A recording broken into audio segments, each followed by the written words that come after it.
मी बोरकर गुरुजी, विश्व ज्योतिषाचार्य, ब्रह्मांड ज्योतिष कार्यालय, मुक्काम पोस्ट रावेर, जिल्हा जळगाव, महाराष्ट्र.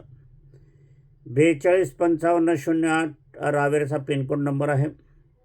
9850155558 हा व्हॉट्सअप नंबर आणि मोबाईल नंबर आहे. 9850155558. ब्रह्मांड ज्योतिष कार्यालयाची कुठेही शाखा नाही. माझ्यामार्फत कोणीही मार्गदर्शन करत नाही, मी स्वतः मार्गदर्शन करतो. यंत्रसिद्धी मोठ्या प्रमाणावर मागणी होऊ लागलेली आहे. ज्यांना हवी असेल, ज्यांची श्रद्धा असेल, त्यांनी लवकरात लवकर यंत्रसिद्धी मागवून घ्यावी. यंत्रसिद्धी विनामूल्य आहे, त्याची दक्षिणा नाही, किंमत नाही. विनामूल्य माझी पत्नी स्वर्गीय सौ निर्मलाबाई बोरकर यांच्या प्रित्यर्थ आम्ही ही यंत्रसिद्धी विनामूल्य देत आहोत. याच्यामध्ये सर्व भाव आहे, सर्व समस्या आहे, सर्व दुःख आहे, सर्व काही तुमची इच्छा आहे, ती इच्छा सफल होतील, दुःख निवारण होईल, समस्या निवारण होईल असा भाव आहे. काच फ्रेम करायची ही ईश्वराची नाही, देवाची नाही, ही ग्रहांची असल्याकारणाने सर्वांना चालणारी आहे. सर्वांना दिसेल अशीच लावावी, सर्वांना दिसेल अशीच लावावी, कारण टोक नजर बाधा दूर होणे अत्यंत आवश्यक आहे. प्रत्येक व्यक्ती आपल्या घरात येत नाही, माझ घरात येत नाही, देवघरात येत नाही, मग त्यांची टोक नजर बाधा कशी दूर कराल?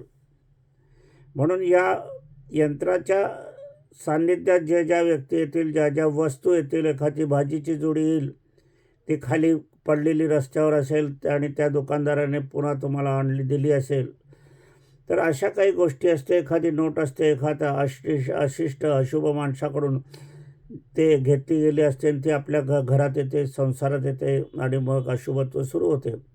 अशा विविध प्रकारचं निवारण करण्याची शक्ती, सामर्थ्य या 3 यंत्रामध्ये आहे.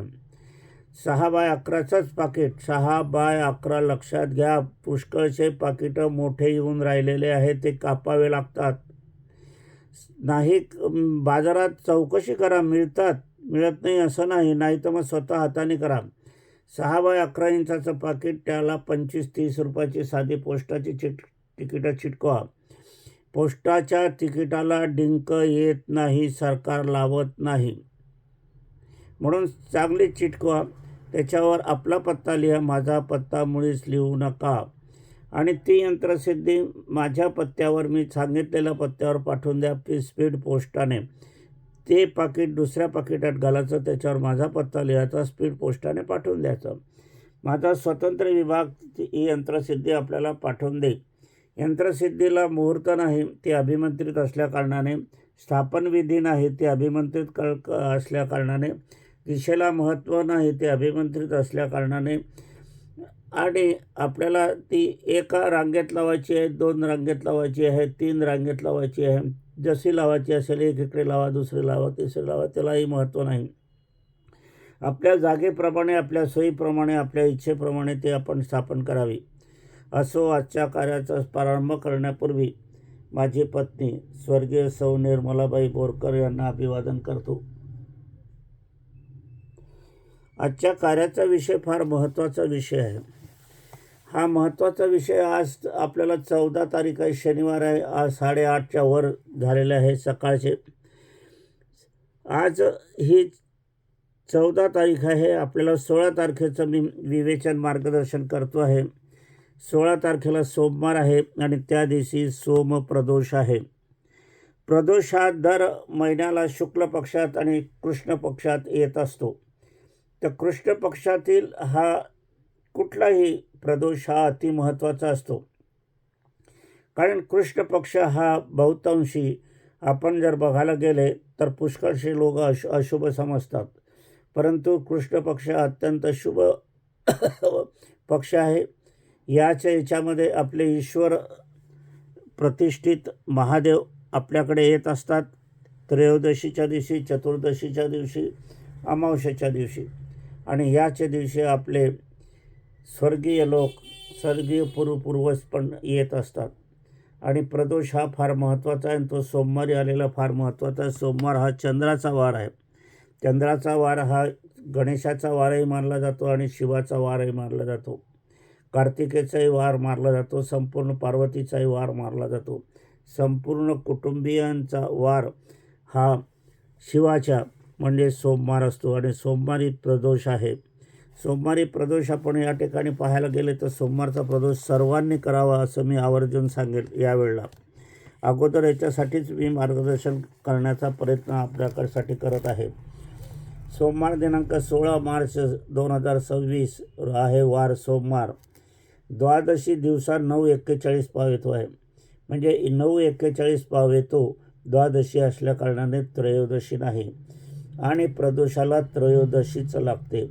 यानंतर त्रयोदशी ही दिनांक 16ला सूर्यास्त 18:47ला आहे. म्हणजे ही त्रयोदशी सूर्यास्तकालीन आहे आणि सूर्यास्तकालीन असलेली त्रयोदशी प्रदोषाला अत्यंत महत्त्वाची ठरत असते. म्हणजे दिनांक 16 मार्च 2026ला सोमप्रदोष आहे. आता त्रयोदशी 9:41 नंतर आहे आणि पुष्कळसे लोक या बाबतीत अनभिज्ञ लोक सकाळपासून उपवास करतात तो द्वादशीचा होईल आणि दिवसभर उपवास करता तो त्रयोदशीचा होईल. प्रदोषाचा होणारच नाही. प्रदोषकालीन प्रदोषाची वेळ असेल त्यावेळेला तुम्ही उपवास कराल, तुम्ही व्रत कराल, आचरण कराल, पूजापाठ कराल, जे काही नैष्टिक श्रद्धा ठेवाल तर ती प्रदोष काळात केलेलीच असेल तर. नाही तर मग त्रयोदशी आहे, मग त्याच्यानंतर चतुर्दशी आहे. तुम्हाला प्रदोषाचं व्रत करायचं आहे तर प्रदोष काल आपल्याला या ठिकाणी करायचा हवा. त्याचं गणित मी तुम्हाला सांगतो. प्रदोष काळ हा नेहमी सूर्यास्तानंतर 6 घटी पावेतो असतो. सूर्यास्त पाहून घ्यायचा. सूर्यास्तानंतर 6 घटी मोजायचे. तर यावेळेला सूर्यास्तानंतर 2 तास 24 मिनटा पावेतो हा राहणार आहे, नेहमी राहतो. दिनांक 16 मार्चला सूर्यास्त 18:47ला आहे. त्यानंतर 2 तास 24 मिनिट म्हणजे ह्या दिवशी प्रदोष काळ रात्री 9:11 पावेतो आहे. सूर्यास्त 6:47 त्याच्यात मिळवायचे 2 तास 24 मिनटं म्हणजे 9:11 पावेतो प्रदोष काळ आहे. या काळात तुम्ही व्रत करा, वैकल्य करा, श्रद्धा ठेवा, उपासना करा, उपवास करा, तोच लागू होईल. दिवसभराचा उपवास मुळीच लागू होणार नाही किंवा यांच्या नंतर केलेला उपवास लागू नये. तुम्ही प्रदोषाचं व्रत करत आहे ना, मग त्यावेळेला तुम्ही प्रदोषाचं व्रत करत आहे त्यावेळेला प्रदोष काळ आहे का? नसेल तर दिवसभर उपवास करून काही उपयोग नाही. त्याचं फल तुम्हाला मिळणार नाही. मिळालं तर मामूली मिळेल, सर्वसाधारण मिळेल. पूर्ण फलप्राप्तीसाठी आपल्याला प्रदोष काळ हवा. तर त्या दिवशी 6:47 आपल्याला जर घ्यायचं आहे तर 9:11 पावेतो आपण इथे उपवास करा. काही अन्न पाणी जल घेऊ नका. वृद्धांनी, बालकांनी, गर्भवतींना हे नियम लागू नाही. आजारी रुग्णांना हे नियम लागू नाही. अनेक जण प्रदोषाचा उपवास दिवसा करता व सायंकाळी उपवास सोडता. खऱ्या अर्थाने हा उपवास 16 मार्च 2026ला केला तर द्वादशी व त्रयोदशीचा ठरणार आहे. प्रदोष काळ वेळात आपला उपवास कार्य येत नसल्यामुळे हा उपवास प्रदोष काळचा धरलाच जाणार नाही. म्हणून ज्यांना प्रदोष उपवास करायचा आहे त्यांनी 16 मार्च 2026ला सोमवार या दिवशी सायंकाळी 6:47 नंतर रात्री 9:11 पावेतो उपवास धरावा. पाणी घेऊ नका, जल घेऊ नका, काहीही घेऊ नका, अन्न घेऊ नका. या थोडासा काळ असतो तो काळाचा. इतरांनी किंवा आजारी रुग्ण आहे, गर्भवती महिला आहे, लहान बालकं आहे, ज्यांची इच्छा नाही आहे, अशक्य पुरुष आहे, अशा लोकांना हे बंधन नाही. उपवास हा प्रदोषाचा आपल्याला करायचा आहे. दिवसभराचा उपवास हा प्रदोषकालीन असत नाही व प्रदोषाचे फल पण तुम्हाला प्राप्त होणार नाही. आता प्रदोषाचं व्रत केलं तर प्रदोष प्राप्त होईल. हे तर सर्वसाधारण आहे, सोपं आहे. धनेष्ठा नक्षत्र या दिवशी आहे, हे शुभ आहे. शिवशंकराचे योग सकाळी 8:15 नंतर प्रदोष काळात सिद्ध योग आहे. व हा प्रदोष कुंभ राशीत असल्याकारणाने वर्तमान कुंभ राशीला 7.5 आहे. मंगळ बुधाचा योग स्फोटक घटना आहे त्या कुंभ राशीत व जगभरात देखील घडणार आहे. मीन राशी, मेष राशी, कुंभ राशी, वृषभ राशी, धनुराशी आणि सिंह राशी अशा विविध याच्यांना हा त्रासदायक ठरण्याचा योग आहे. तरी यांना ज्यांना 7.5 आहे, ज्यांची वृश्चिक राशीच्या सुद्धा लोकांनी, म्हणजे खरं तर 12ही राशीच्या लोकांनी हे प्रदोष व्रत केलं तरी चालेल. 7.5 निवारणासाठी पण हा योग आहे. प्रदोष व्रत कोणी करावे तर ज्यांना 7.5 आहे, शनीचा त्रास आहे, समस्या आहे, दुःख आहे, इच्छा सफल करायची आहे, संतती प्राप्त करायची आहे, कोर्ट कचेरीत विजय प्राप्त करायचा आहे, मानसिक शांतता करायची आहे, मेंदूचे विकार आरोग्याची सुधारणा करायची आहे, विद्यार्थी वर्गाला यश मिळवायचं आहे, सर्व समस्याचं निवारण करायचं आहे, मृत्यूस जबाबदार असलेल्या व्यक्ती निर्दालन करण्यासाठी हा प्रदोष आहे. हा प्रदोष फार महत्त्वाचा आहे. असं एखाद्या आपल्या घरातील व्यक्ती किंवा कोणीही त्याला मृत्यूस जबाबदार असलं त्याच्याचं निर्धारण करण्यासाठी हा प्रदोष अशा व्यक्तींनी जरूर करावं. वृत्त वाचल्यानंतर आपण सांसारिक कार्य करू शकतात. ज्यावेळेला बातमी तुम्ही वाचतात, काही करतात, त्यावेळेला प्रदोष व्रत केल्यानंतरची पाळी येईल. आता ज्यांना संतती प्राप्त करायची आहे त्यांनी सांसारिक कार्य ह्या दिवशी कसं करायचं आहे तर प्रदोषवश केल्यानंतरची पाळी येईल. म्हणजे पुढचं तुम्हाला स्त्रीला जी पाळी येईल प्रदोष व्रतानंतर दुसऱ्या महिन्यामध्ये जी पाळी येईल त्याचे 13व्या दिवशी संसार करावा. संभोग करायचा असेल तर तुम्हाला हे प्रदोष व्रत करायचं आहे, पुढचं पण प्रदोष व्रत करायचं आहे. परंतु हे प्रदोष व्रत केल्यानंतर जे मासिक पाळी येईल, मासिक पिरियड येईल, त्याच्यानंतर ती पाळी पहिली जे आहे त्याच्यानंतर पहिली असो, दुसरी असो, कितवी असो, पण ज्या संतती नाही आहे त्यांच्या 13व्या दिवशी आपल्याला संसार करायचा आहे. आता संसार घाई गर्दीत नको, शांतता हवी, टी व्ही पाहू नये, संसार स्थितीत 13 मिनिटे तसेच कायम ठेवावे, स्वच्छता न करता झोपी जावे. संतती प्राप्तीसाठी ही उपासना आहे. असं असताना मृत्यू जी जबाबदार व्यक्ती आहे त्या देवाजवळ अगरबत्ती प्रज्वलित करावी आणि मृत्यू कारणीभूत व्यक्तीचे नाव घ्यावी आणि ही प्रज्वलित अगरबत्ती फूक मारून विझवावी. ही अगरबत्ती कुठल्याही रंगाची चालेल आणि या प्रदोष काळातच आपल्याला ही उपासना करायची आहे आणि ही अगरबत्ती बाहेर फेकावी. मृत्यू जबाबदार असणाऱ्या व्यक्ती अधिक असल्या, मग त्या लाखोच्या काना असे, काही काना असे, तर अगरबत्ती ही मधून प्रज्वलित करायची, मधल्या भागातून. ही अगरबत्ती आहे तर इथून प्रज्वलित करायची आणि ती आपल्याला जाळ धरला की फुंकर मारायची आणि बाहेर फेकून द्यायची त्यांची नावं घेऊन.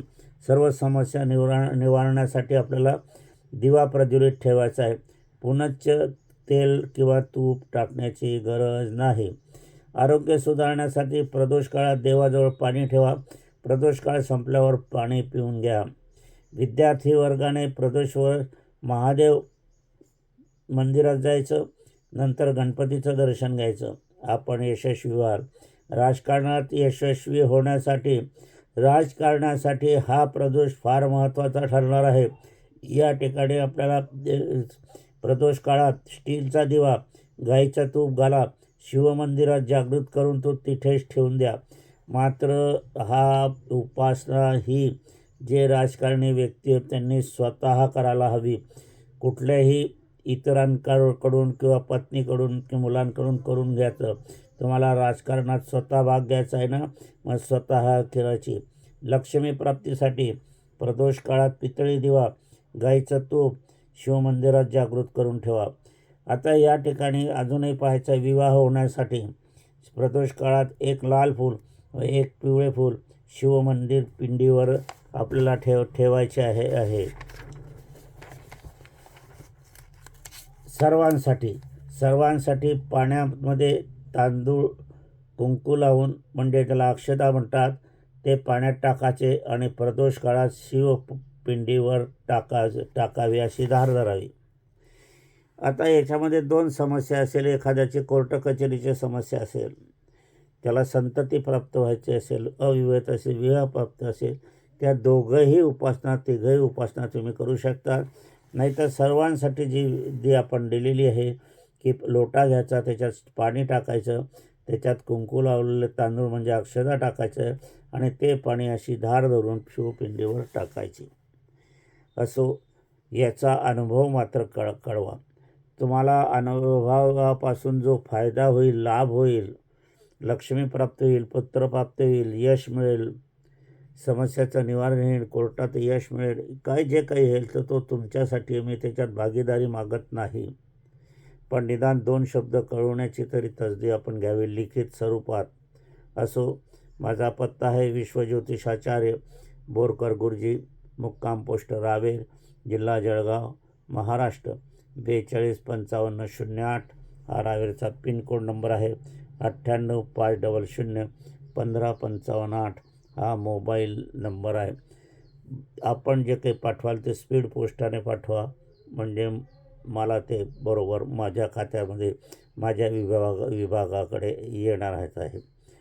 प्रदोषवश माझं आग्रहाचं सांगणं आहे सर्वांना की सर्वांनी हे प्रदोषव्रत करावं.